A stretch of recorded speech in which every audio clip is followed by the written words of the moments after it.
Welcome, everyone, to the November 2023 meeting of the Humanist Society of Santa Barbara. My name is Judy Flattery. I'm the president of the Society. We are a 501c3 nonprofit, 100% volunteer run, founded in the mid-90s with about 115 members. And we always welcome new members who are interested in humanism, particularly if you're interested in contributing your talents. And if you're so inclined, we graciously accept donations via PayPal. So today, I want to tell you a little bit about how this speaker came to us. Back in January of this year, I was watching C-SPAN, American History TV, which I like to do on weekends, and came across Professor Daddis talking about comics and the Cold War America. And some of the comics shown, incidentally, warned of the threat of godless heathens, connecting them to the Cold War communist threat.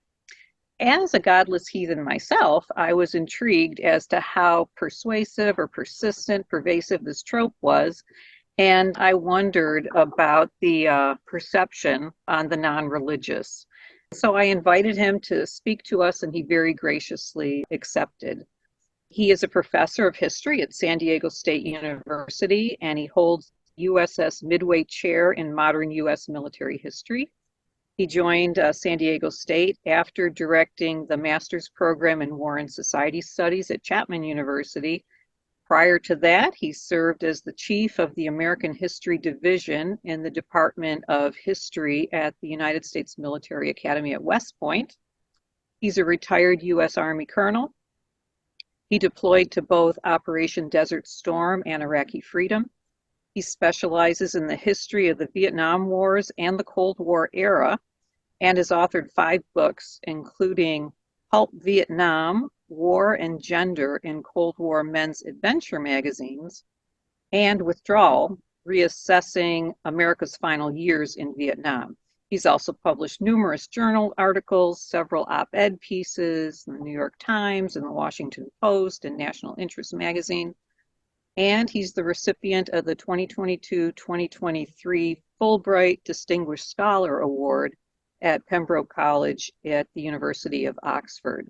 So with that, I welcome Professor Daddis. Thank you so much for coming to speak to us here at Humanist Society of Santa Barbara.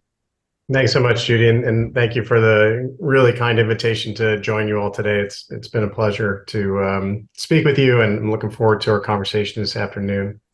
So thanks so much also to everybody for joining today. I appreciate it. And as Judy mentioned, we're going to talk a little bit today about comics in Cold War America and how they reflected these ideas about national identity and consensus, and in many ways helped to instigate and then kind of sustain the Red Scare at home. And so what I wanted to do this afternoon was talk a little bit about just that, the consensus and identity that are kind of being debated in these Cold War comics. We'll take a look at how the comics portrayed this red menace as a threat to freedom and liberty, and then talk a little bit about whether the threat was internal or external, because there's some problems, as we'll see today, about whether the communist threat was coming from the godless capital in Moscow, or if it was coming inside the United States, and in fact might have been all the more dangerous because it was an internal threat. I'm going to show you some slides today, so in a bit I'll share with you the screen just so you can kind of take a look at some of the comics themselves. This is a very, as you know, visual medium. We've got a phenomenal center for comic studies at San Diego State University. It's doing some cutting edge research on this very topic, on the visualization of popular culture. Just a phenomenal center we've got here at SDSU that's doing some really great work, and I'm proud to be associated with them. And what I found working with our center is that the comic books really tend to be receptive of cultural trends. They reflect them, they comment on cultural trends, and in many ways, they speak to issues over American identity. We can talk a little bit about how we're seeing that today with the popularity of the Marvel Cinematic Universe, which comes out of Marvel Comics. But for the Cold War era, as we'll see, what really was at issue in many ways was what to make of the threat to American identity, if not the very threat to the United States itself. And here you see just that, this comic book from 1947, which really kind of sets the standards in many ways for how the Red Scare is being portrayed, and demonstrating some very fundamental questions about what does it mean to be an American, and who gets to define what that means. We also see that in many ways that definition of what it meant to be an American, at least in the pages of these comics, was being defined by who Americans weren't. This was very much a comparative identity of Americans were defining themselves by what they were not. And obviously communism was a way to demonstrate the reverse of what it meant to be a proud and patriotic American. And so we might suggest that in many ways national identity was being determined by the threats that were posed to that identity. And we can talk a little bit about how we might have seen this play out in a different way more recently in the aftermath of 9/11. What's interesting here, at least from my perspective, is that you kind of see the threat laid out here, but there's also a politicization of this threat that's kind of demonstrating some of the fault lines about identity in the 1950s, and kind of this myth that we have of Cold War consensus that's being defined by the United States as this virtuous nation that's engaged in this kind of moral uplift program at odds with a increasingly unclear personal identities. And you can see here as an example, one of the comics that comes out in 1960, The Red Iceberg, is suggesting that some of our basic American rights are actually proof of communist infiltration, whether it's youth culture, whether it's communists exploiting the NAACP, whether it's demonstrating your First Amendment rights, that all those are potentially suspect of communist infiltration, which I think is really, really fascinating and kind of shows you the politicization of this Cold War consensus and national identity that are playing out in the pages of the comics. And as I mentioned, there is a competition here in a sense, right, of this consensus of the United States being this virtuous nation that is defending liberty and freedom against the evils of communism. And you get a sense here, this is the cover of that comic that I just showed you, about how these Cold War comics are affirming in many ways a virtuous triumphalist culture of post-war America. There's a moral certainty here, if you will, of American virtues. And so a lot of the narratives are going to be very heroic in nature. They're going to describe their stories, just as I mentioned, in terms of value and virtue. That's going to what in the pages of the comics are going to define American culture. And with that, I think you see here as just one example, how important the anti-communist narrative is to those definitions of American values and ultimately identity. That there's an othering here that's taking place and very much based on fears. So here you can see Uncle Sam riding the USA boat, and he's right on the verge of hitting a red iceberg, which clearly is going to potentially sink this value-based craft, if you will. And so the threats, I think, are interesting here. But as I'm going to suggest, they're not just external. They're not just being seen in Hungary or China or North Korea. There's also threats from the inside, which potentially are just as, if not more dangerous than the external threats in the form of these communist plans for world domination. And that phrase, world domination, you're going to see over and over and over again in these comics. The communists are hell-bent on global world domination. And that threat only will expand if Americans are shirking their public duties to stand up to that threat. All right, so as a little bit of context, I think it's important to take a look at the 1950s themselves. As I mentioned, they're reflecting a lot of Cold War culture at the time. And in many ways, the comic books are showcasing a fear-based society, which is really fascinating to me if you think about it within the larger context of our victory in World War II, that we supposedly had just won a major global war to be free from fear, to paraphrase President Roosevelt. And yet we're right back into a decade now where we are, as one report said, sweat-drenched in fear. You can see the movie poster here from Invasion USA. Interestingly enough, this gets repurposed in the 1980s. Invasion USA becomes an anti-terrorist film in the 1980s with Chuck Norris at the helm, which again kind of shows you how fear can be repurposed depending on the decade that it's being employed. And this is very much within the larger kind of political narrative as well. There's a famous 1946 report, the Clifford Report, titled American Relations with the Soviet Union. It talks about how the Soviet Union has declared the ultimate aim of their policy being world domination. 2 years later, a congressional testimony is showcasing that it's convinced that millions of Americans are under the threat of Soviet espionage, that there's a systematic and substantial assault on the integrity of the government, as the report shares with its readers. And so clearly you get a sense here, right, that communism is imperiling freedom and democracy. And that's a major theme of these comics that are very much in line with 1950s America. And these are some of the fundamental values that arguably are at stake. And again, what we're going to see here is religion being used as a weapon on both sides, right? That the communists, most dramatically, whether it's Lenin or we'll see here in a moment, Stalin, are attacking religion because that, as Lenin says, is the opium of the people and needs to be destroyed. And again, you see a similar language here with the plot to steal the world. Another prevalent use of visualization will be these tentacles expanding out around the world coming from Moscow. And if you're a young kid reading this, it becomes kind of hard to separate fact from fiction, right? Clearly, Lenin is a historical figure. But when you are seeing the threat of a nuclear Soviet Union in 1947 or China falling to communism in 1949, threats in Hungary or Berlin or Korea, it's hard, I think, especially for young readers to separate out from the comic book pages what is fact and what is fiction.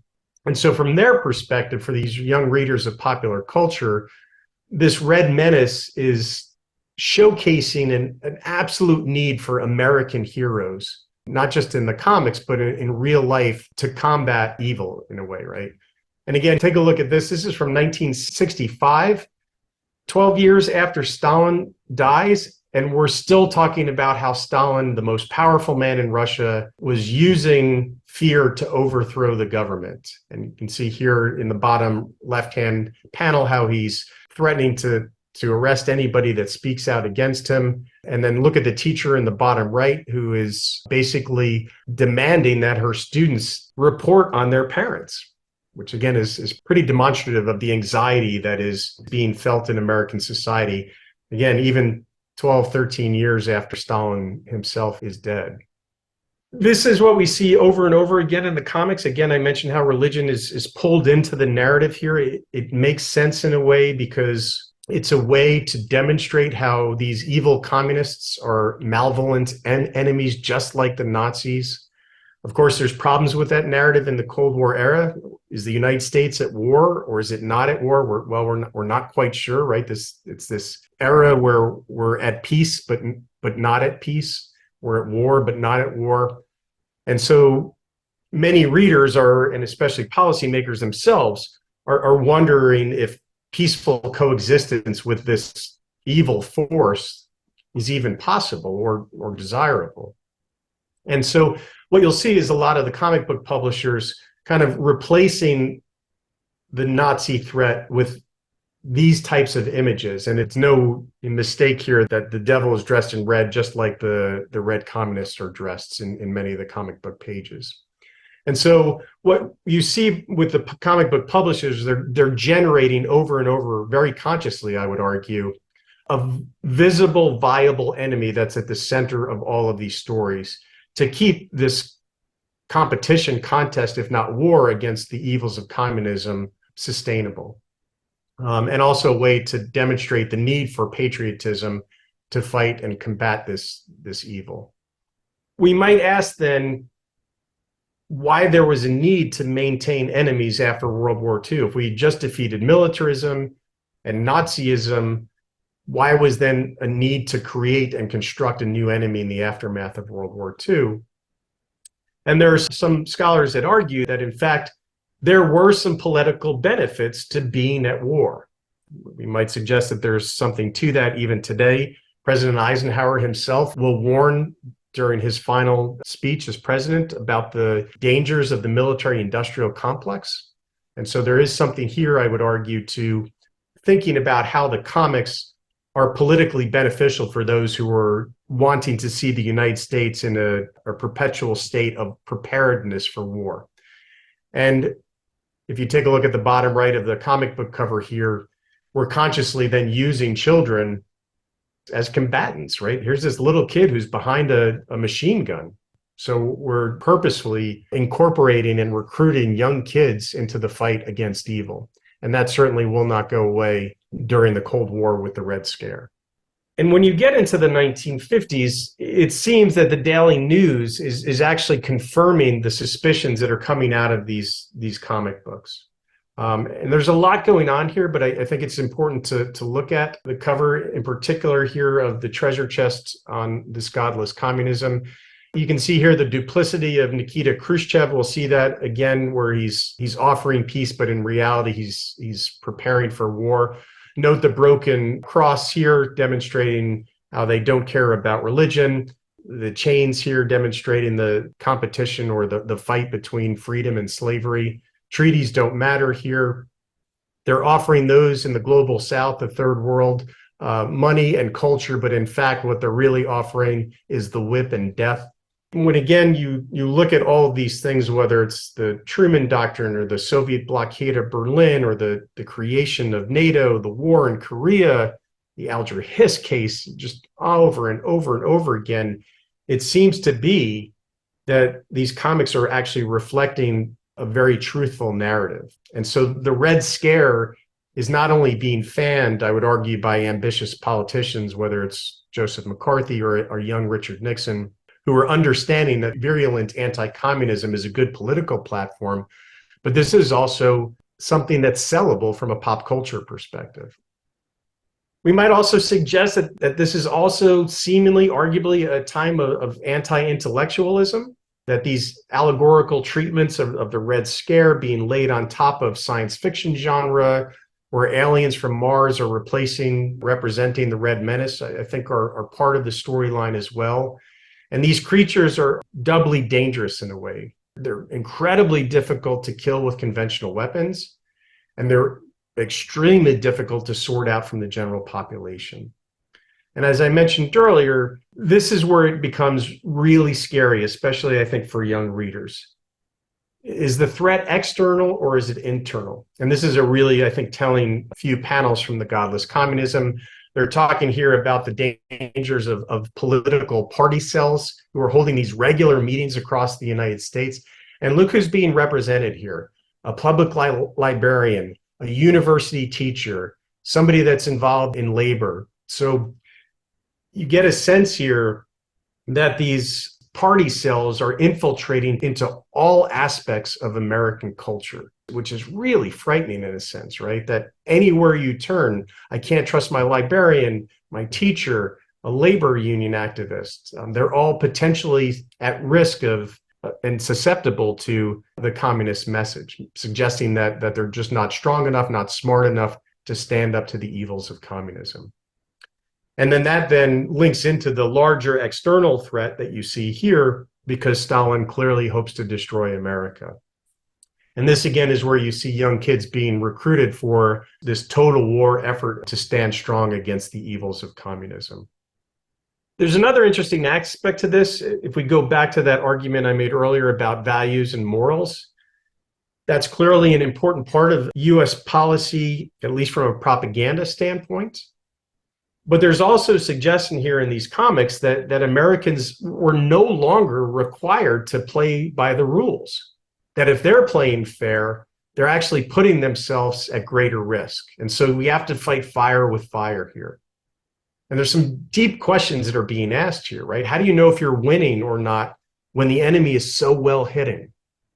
Did this new kind of war mean that morals no longer applied?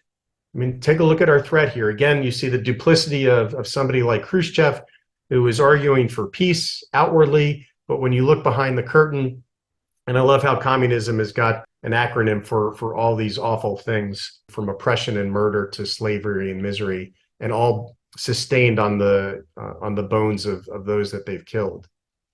And so what you'll see in these comics is, especially in the secret agent genre, that it's much better to kill a few Soviets than to risk having Europe or the Americas overrun by communist forces. And so what the comic books will do is oftentimes is differentiate between Russian people and their leaders, suggesting that it's the leaders that are traitorous and duplicitous, and that we have to kind of take a global stance to this and go out and protect the innocent from the evils of this awful ideology. And in fact, according to one comic book argument, unhappily so for the Russian people, their revolution was being appropriated by this cruel and heartless group that was bent on the creation of a totalitarian state. And you can see that portrayed here in the comic book Blood is the Harvest. But again, note not just ideological threat here, but the threat of brainwashing, right? Of penetrating the mind of the youth. We see this in popular culture as well. For those of you who may have seen the 1962, I believe, film, The Manchurian Candidate, these fears of communist brainwashing Americans, which I think is very much part and parcel of Cold War comics, that these enemies of Cold War America are not necessarily fanatical populations, but they're under the thumb of a few hundred fanatical individuals, and that's who we need to target. And so what you see in the comics is not just entertainment, arguably not even education, but more almost of it, I would argue, an indoctrination, and we'll talk about this in a moment, to inform young American readers about the current problems of the Cold War and the immense, even existential threat that communism poses to the United States. And so, as I mentioned, I think it's easy to debate here, and I've done this with my students quite often, whether what you're seeing in these comics is intended to educate young readers or indoctrinate them. And I find that a really fascinating question, because that's exactly what the comics are arguing the communists are doing, indoctrinating their peoples, taking advantage of them in their quest for global domination. And so there is a notion that's inherent in the comic book perspective that these communist leaders are enslaving the masses and trying to recapture these revolutions that are built upon basically a lie. Again, if we think about January 6th, I would argue this is a rather frightening depiction from Is This Tomorrow? That was the opening slide that I showed you, comic book Is This Tomorrow, which comes out in 1947. And again, just take a look at the very direct language here of the communists wanting you to forget all your rights about individual freedom and liberty, that you're part of this battle, that this is an invasion, and that you have to learn about this because they're learning about you. And all the while, these comic books are stressing the superiority of American intellect, the inferiority of the communist mind. There's also an undercurrent, I would argue, a really deep undercurrent of fear here. What if Americans aren't smart enough to stand up to the communist threat? What if they aren't able to have the courage to push back against the evils of this message? And I think what makes these evil communists all the more dangerous is that they are unmoored from the teachings of Christ, according to the comics. So this is not only what makes the communists dangerous, it's the fact that they have the ability here to kind of bring unsuspecting Americans into their fight. And as I mentioned earlier, you see here very, very clearly how religion becomes a weapon in the fight against godless communists. Notice here how the first thing they want to do when taking control over societies is to destroy religion and rip up the Bible. Or here from, again, This Is This Tomorrow? The man in the blue suit here is, we see in earlier pages, one of the key infiltrators who is methodically going through education, academia, and the armed forces, and then he lands into the religious field and goes out into these stadiums and begins book burning. And of course, the most important thing to throw on the heap of the pile is the Bible. So I think this is really fascinating to me because religion kind of gets incorporated into arguably this secular fight between democratic capitalism and communism, to competing political ideologies, secular political ideologies, and yet religion becomes a key battleground within this larger war. And it also suggests here that in this larger world that's threatened by communism, that the United States has an obligation now to become involved in local affairs overseas. And that's why I mentioned earlier, the genre of secret agents is so popular during the 1950s. There's one popular comic, Kent Blake of the Secret Service. In one comic book, he's telling somebody that he's with that if the Asiatic hordes are properly armed, they could sweep all over Asia and Europe and Africa and then deal a death blow to our own civilization. Notice the language here about how these Asiatic hordes are not civilized. Again, another important theme here. And so these American agents have to span the globe to protect not only the United States, but all of Western civilization. Of course, we might ask why these people were so completely unable to help themselves. And again, I think we see that those assumptions not only in comics, but also in policy throughout much of the Cold War. And so I think what you see here is a dilemma for the comic book medium in the post-World War II American era.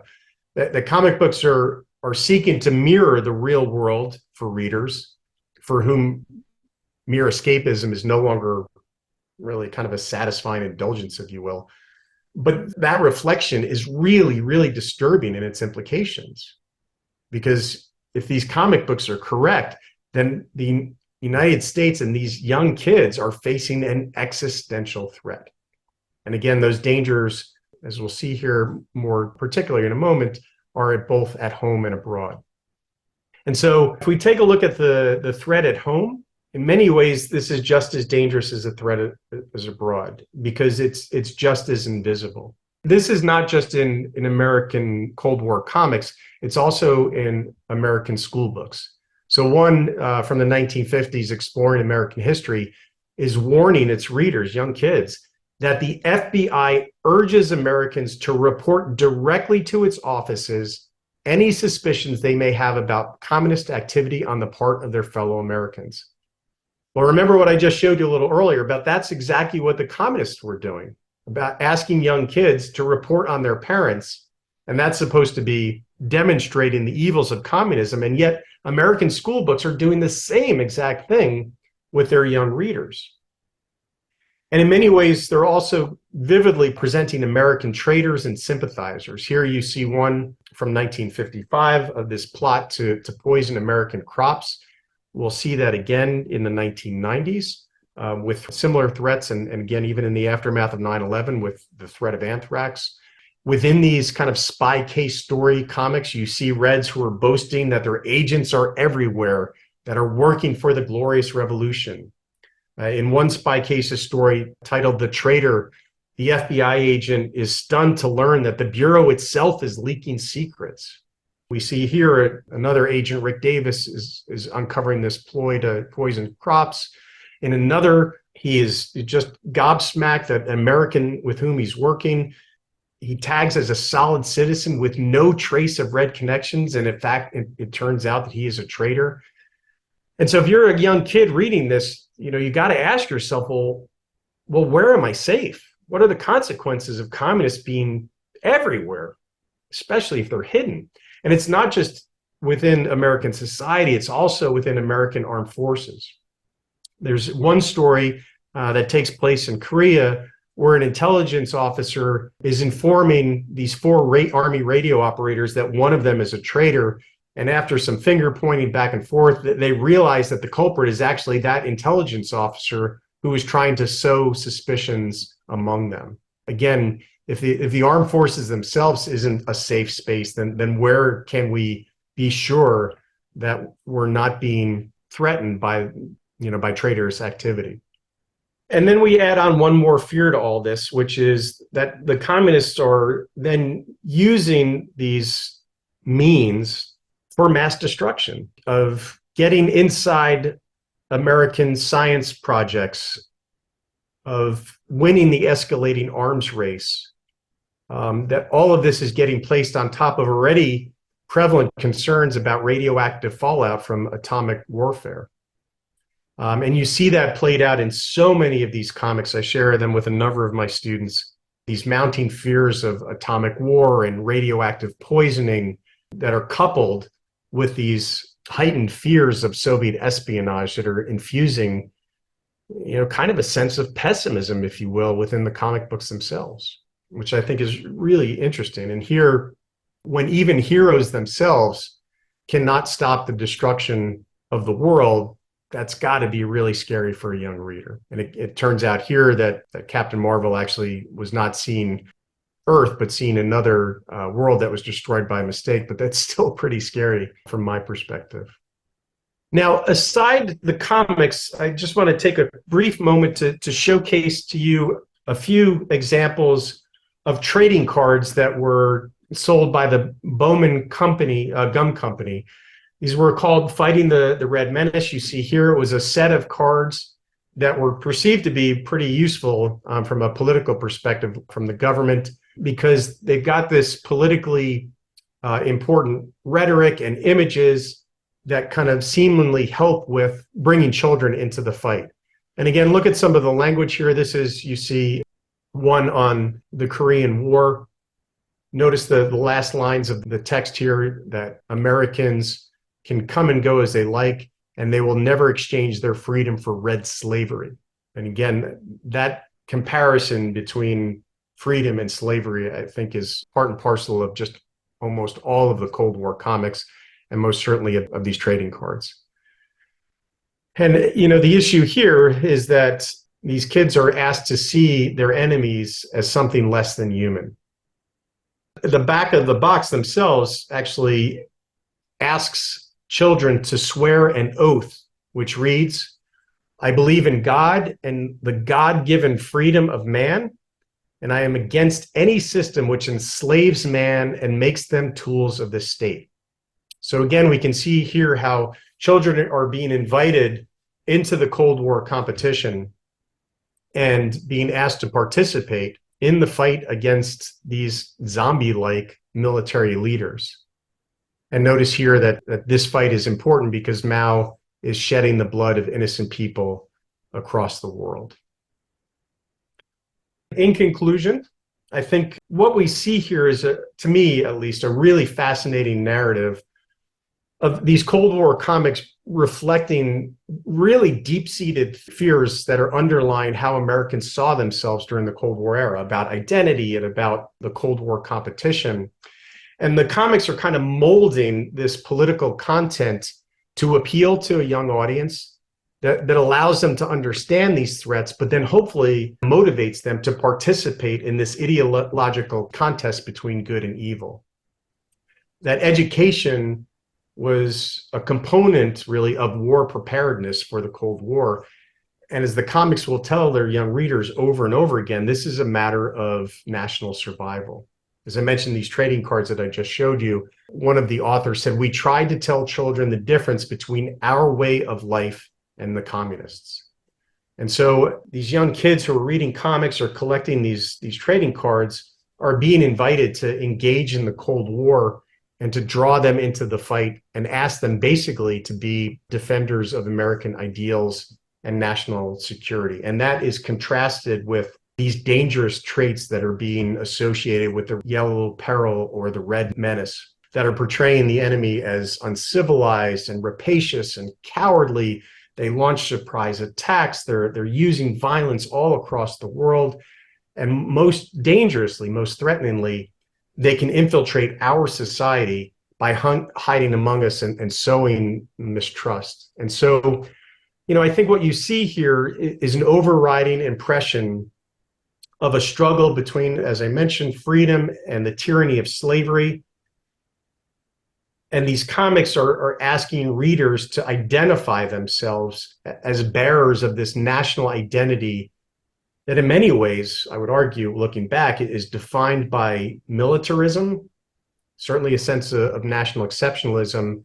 And all of that, I think, is predicated on this pious certitude and righteous certainty that allows the comic book publishers to kind of bring religion into the fight against godless communism.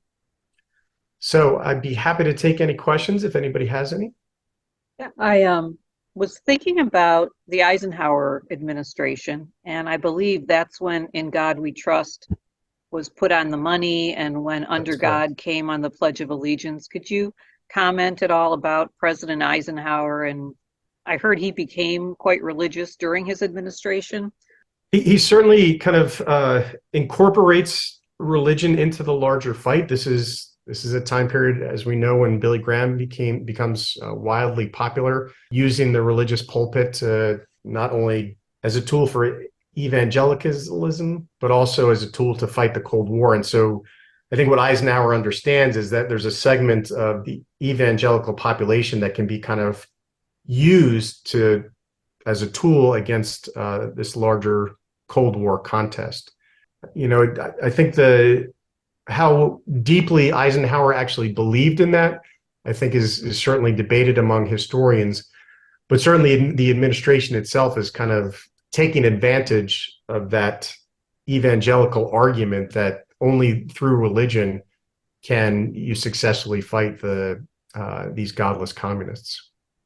Do you think that, let me say, not everybody here is an atheist, but many of us feel that way, and yet are can often be reluctant to say it out loud in public? It's more of a can be an in the closet kind of a thing. Do you think that the Americans' views of people who were not believers shifted during this period and became more hostile, or was it, do you know if it's always there? Yeah, that's a great question. My sense is that what the Cold War contest does is narrow what's acceptable for public discourse. And so if you fall outside of that acceptable public discourse, you're opening yourself up for threats of being a fellow traveler, if you will, of communism. There's a really great book by Stephen Whitefield who makes just that argument that Cold War culture is really the ultimate victim of this communist crusade, that the Red Scare kind of narrows what's acceptable for public debate. And so I think most definitely, agnostic atheist Americans feel constrained by what they believe they're allowed to say. Because what's the best way to demonstrate that you're not communist? To lean into capitalism and lean into religion. And that's the easiest way to tangibly demonstrate that you are not a fellow traveler. Yeah, I also found it interesting in the comic you showed about the cells, the librarian and the university professor, that one of them was instructed to go to California. Right. Yeah, that's funny. And that the U in communism stands for ungodliness in the anagram. Right. Um, do we have other questions? Robert? Oh, yeah, I have a few questions. But I'm curious, what motivated you to go into the military? What motivated me to go into the military? Yeah, To be quite frank, it had to do with money. I was living in New Jersey at the time, and came from a solidly lower middle class family. I had a cadet from West Point visit our high school when I was a junior, and it was an opportunity for an education that I probably wouldn't have got otherwise. thank you. What about the comics now? Are they also very politicized? Yeah, I think so. I mean, and in fact, I think you're seeing kind of a lot of the debate coming out of the Marvel Cinematic Universe movies today, that they have become overly politicized, which I think is kind of fascinating because these comics have been politicized from the very beginning.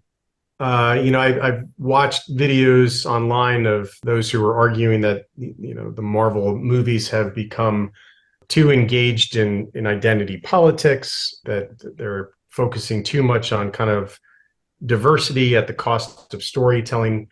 So I absolutely think that there's, the debate over this cultural medium is still being played out today. It's just in different ways, right? That the evils of communism have been replaced by corporate greed, or obviously in the immediate aftermath of 9/11, a lot of comics focused on the dangers of terrorism. So I don't think there's all that much change in terms of comics reflecting popular debates over just what I mentioned today, identity. Thank you. And the comics that you were showing during the Cold War, was any of that funded by the government? You mentioned a lot of it, I think, from the Catholic Church. Is that Right. correct? A lot coming from the Um, Catholic Church. Where many of the government funded comics fall into play is within civil defense for preparing for nuclear war. I've got a few lessons I show with my students about how state governments, civil defense agencies, or the federal government were using comics as a way to demonstrate to young kids the best way to survive a nuclear attack. You know, one was called the H bomb. Another, surviving atomic attack, I think, was another one. If you recall the short film Bert the Turtle, the duck and cover film from the 1950s, that actually started out as a comic book, a short comic book. So, yeah, the government is certainly using this medium as a way to get the message out. And there's another book by a scholar called by the name of Paul Hirsch. I think it's called Pulp Empire is the book, and he talks about how the government would actually fund comics to send overseas. So written in foreign languages, sent overseas to showcase the value of democratic capitalism over the evils of communism. James, you have a question? Yes, thank you, Professor Daddis, for a very interesting lecture. I just wondered what your opinion is. I'm thinking of a kid buying a comic book or opening some bubble gum, and there's this thing telling that this evil man called Stalin wants his country to die. Like, what was the point of it? Like, to raise like a patriotic fervor, get him to join the military later and stuff? Yeah, I think so. I don't think the comics were that explicit of, you know, read this comic so you can join the military, but absolutely there is a kind of an educational component to this, that the United States is engaged in a global total war, and that these young readers need to be educated on the evils of communism to sustain that. That if we're in a generational conflict against communism, then these kids need to be brought in early, so when they become of age, they're prepared to continue on this decades-long policy of containing communism. And so my strong sense is that there is a bit of indoctrination going on here in the comics, in large part because this is a generational conflict, and these kids are going to have to participate. I see. Yes, thank you. Do you know if anything similar to this happened in Canada? No, I haven't looked at, I wouldn't be surprised, but I haven't looked at comics Oh, from... here's our Canadian is waving here. Yeah. Yeah, I was going to wait until afterwards and ask if anybody'd like to hear the Canadian view of what it was like to grow up during the Red Scare. Sure.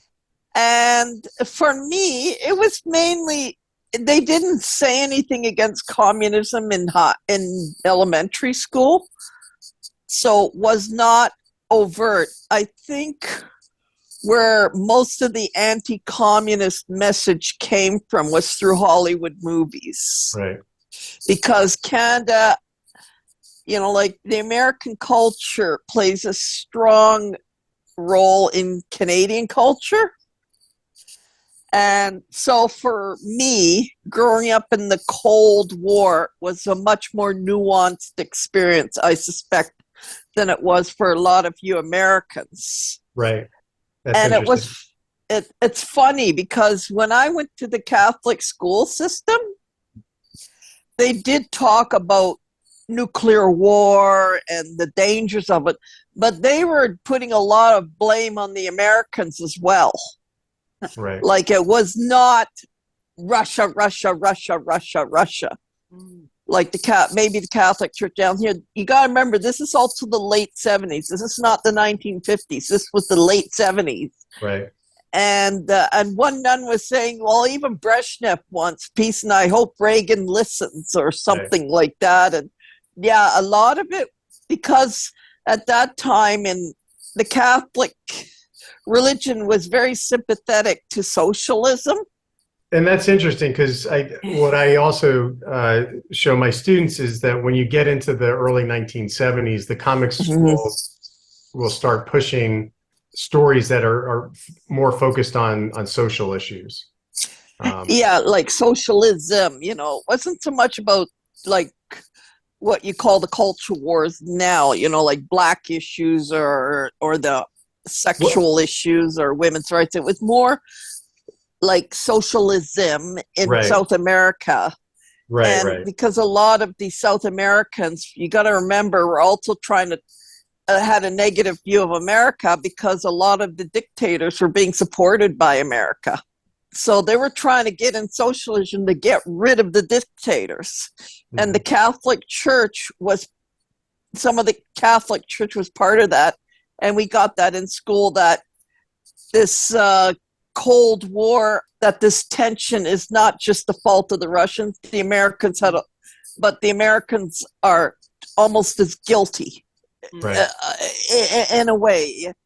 I didn't agree with that, but yeah, that's what they were saying. And I thought, well, if that's true, why did the Russia take over Eastern Europe? This is what I was thinking in my mind. I didn't dare say it, but yeah, there was a lot of blame going to America from the Catholic Church, at least in Canada. I can't speak for the American Catholic Church. No, Right. Thanks, Linda, for that perspective. I have I'm thinking of in my head is a contrast to what was done with the comic books in the 50s and what is being done more recently, not by the Soviets, but by the Russians in social media today, where they really are doing a lot to try to influence Americans and through social media, and seem to have had a lot of success with both the far right and the far left, but in particular with the white nationalists and with the Christians. So it's interesting. At least that's the way I see it. I'm wondering if you have any comments on how what you've seen in the comics in the 50s relates to what's happening with social media today. Yeah, that's a great point. And I think in many ways, the pop culture medium has shifted away from comics to social media. Pop culture, not surprisingly, long has been a tool for pushing political messaging. And I don't think this was any different in the 1950s. Obviously, comic books as a genre, I think, and especially in this medium of going to a store, buying a comic book, bringing it home, has been replaced by the internet and certainly social media. But absolutely, I think what you see here is, whether it's used for propaganda or indoctrination or just pushing a political message, that the pop culture medium has changed, and social media is at the forefront of getting your message out these days. It also seems really to me that in the 50s, the Soviet threat was they were indoctrinating people, seemed to be largely imaginary. But today, I think we have a lot of evidence that the Russians are actually doing it, and in fact may have succeeded a lot, particularly in the 2016 election. Yeah, exactly. Yeah, and I think from those who were looking at these comics in the 1950s, the mid 1950s as an example, they probably would have said, well, we see evidence as well, whether it's in China or Hungary or Czechoslovakia. But I think you're right. I think from an information warfare perspective, if you will, that social media certainly has kind of replaced comics as a way to get your message out. Great. We have any other questions? I'd like to raise the question of how much of this was simply motivated by people who wanted to shore up capitalism in a very far right form. It certainly doesn't hurt, right? That this is a message that is certainly appealing if you are a owner of a large corporation. That the message here that gets played out over and over again is that the best way to defend against communism is to lean into the process of capitalism. If you're owning that large corporation, then this is not a message that you're going to certainly push back against. In fact, you're going to embrace it and probably do what you can to help promote that message. Anybody else? Going once, going twice? All right, with that, Professor Daddis, thank you so much for joining us today, sharing the information and your work. Very, very much appreciate it. Thanks for having me. Thank you.